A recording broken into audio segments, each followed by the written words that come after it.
Hello po mga karis, magandang hapon. Share ko lang, katatapos lang po ng chemo ko ngayon. Weekly chemo, pang 5th cycle ko.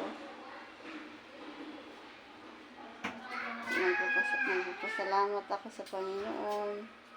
Natuloy, okay naman yung mga CBC ko, laboratory results.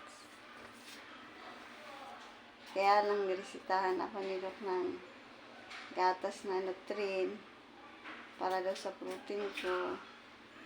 Medyo mababa kasi yung creatinine ko ngayon.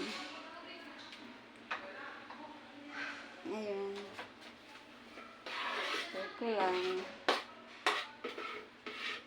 Salamat ako kasi hindi sumakit yung tiyan ko ngayon. Kahit mahina sa katawan, mahina nga lang sa katawan, okay lang. Basta,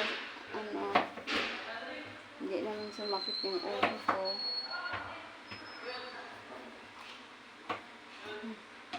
Yung buhok ko pala, panipis na ng panipis. Naglalagis na naman.